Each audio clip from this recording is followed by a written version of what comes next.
everyone, I'm here to read you a story, and today the story is about someone who's a little bit wobbly.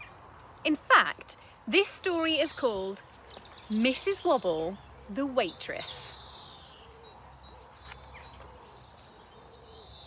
Mrs. Wobble was a waitress, and she liked her work. The customers liked her. The only trouble was, she was a bit wobbly. One day, Mrs. Wobble wobbled with a bowl of soup, and the soup landed on a customer's dog.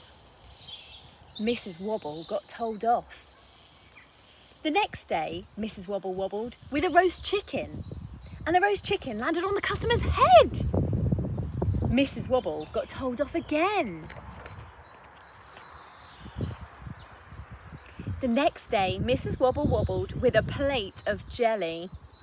The jelly landed on the manager's head, and Mrs. Wobble got the sack.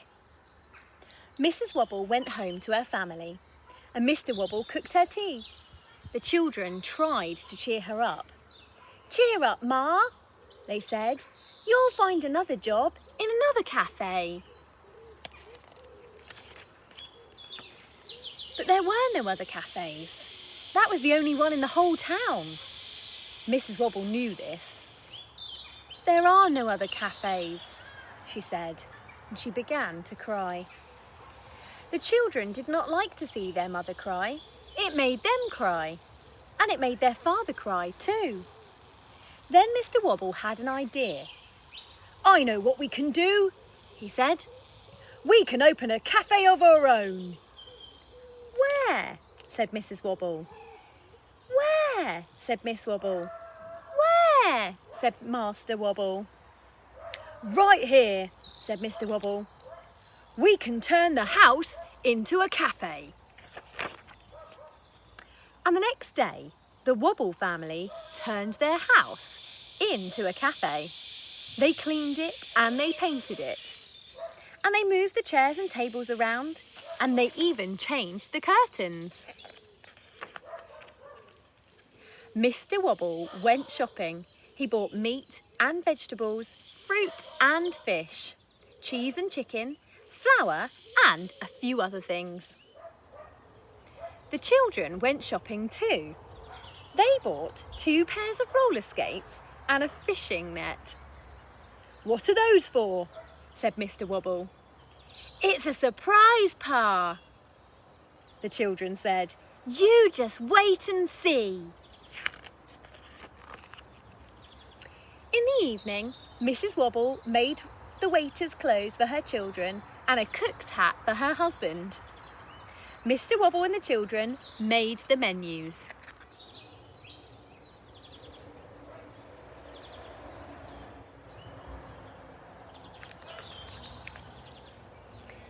The children went to bed.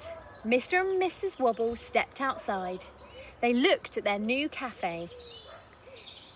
"It's the big day tomorrow," said Mr. Wobble.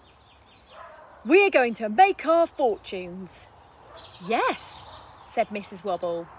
"The only trouble is, what if I wobble?" The next day the children woke up early.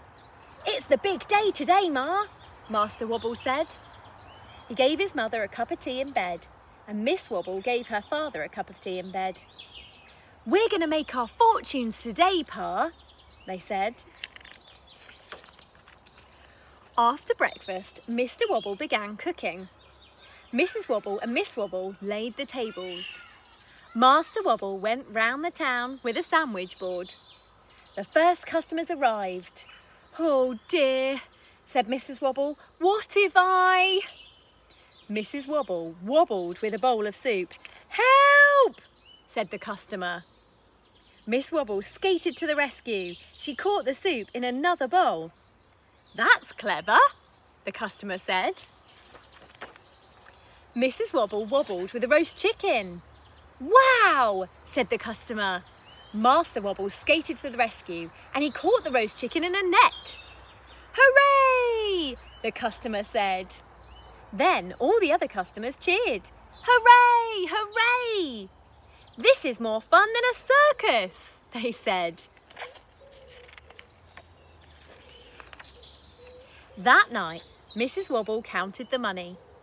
"It looks like a fortune to us, Ma," the children said, and Mr. Wobble gave them a hug. "And we owe it all to the famous juggling waiters," he said.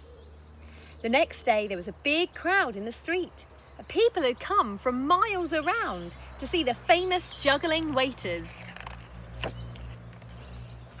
The children peeped out. "There's a big crowd in the street, Ma," they said. "Yes," said Mrs. Wobble, and she began to laugh. "Now the only trouble is, what if I don't wobble?" And that's the end of Mrs. Wobble and the Waitress. See you again soon.